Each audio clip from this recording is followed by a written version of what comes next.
मैं बहुत प्रशंसा करना चाहूँगा, सराहना करना चाहूँगा कि आपने बहुत महत्वपूर्ण मुद्दे पे चर्चा आप कर रहे हैं। आजकल मीडिया में ऐसे मुद्दों पर चर्चा होती नहीं है, मीडिया केवल कराता है, दलित और पिछले एजेंडा से बाहर होते हैं। और एक तो मैं कहना चाहूँगा कि बहुत जिम्मेदारी के साथ मैं दो टिप्पणी करना चाहूँगा कि एक तो जो देश आजाद हुआ हमारे नेताओं ने इस समस्या को पहचाना था, इसको जो है देश में जातिवाद की सामंतवाद की बहुत गंभीर समस्या है, ऊंच नीच है, छुआछूत है। कुछ लोग बहुत फंसे हुए हैं, बहुत पीछे रह गए हैं शिक्षा में, संपत्ति में, सम्मान में, सत्ता में, और चीजों को उसके लिए संविधान में व्यवस्था की, दलितों के लिए आरक्षण की व्यवस्था की जाए, आदिवासियों के लिए की जाए। तो व्यवस्था होती रही है, जो मानसिकता है, जो दिमाग में गंद भरी हुई है, उसकी सफाई कौन करेगा? राजकुमार भाटी, संविधान में तो प्रावधान मैं उसी पे आ रहा ये दिमाग की गंदगी कौन साफ करेगा?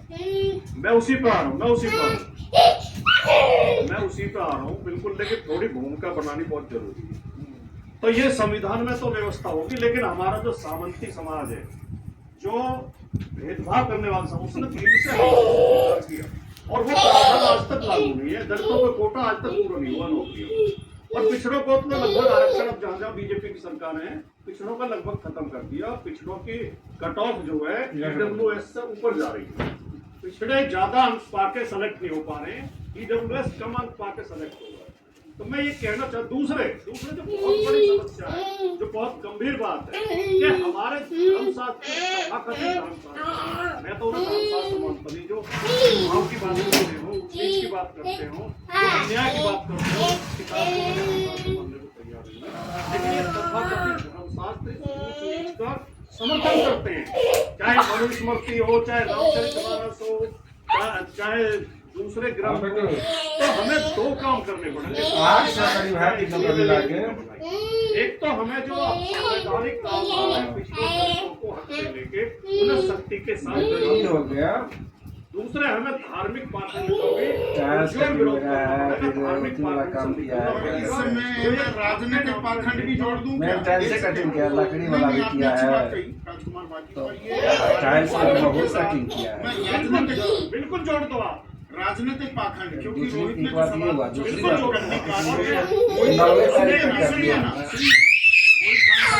तो दिया है अभी भी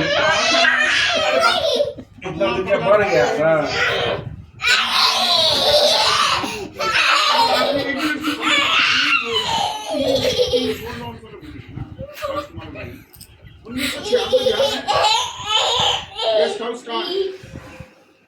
आप लोहिया की भी बात करते, भीमराव अम्बेडकर की बात कर दी, संविधान की बात कर दी। मायावती के साथ क्या किया था? वो सामंती सोच ही नहीं थी क्या? एक दलित महिला साथ में सत्ता का स्वाद भी चखना चाह रही थी, क्या हुआ? बोल रहा है, बाद में बात करेंगे। मैं दोनों सवालों के जवाब दूंगा। मैं इसको निश्चित पे भी, मोहित खान पे भी आपको जवाब दूंगा, लेकिन मेरी बात पूरी हो जाए, क्योंकि जो बात हम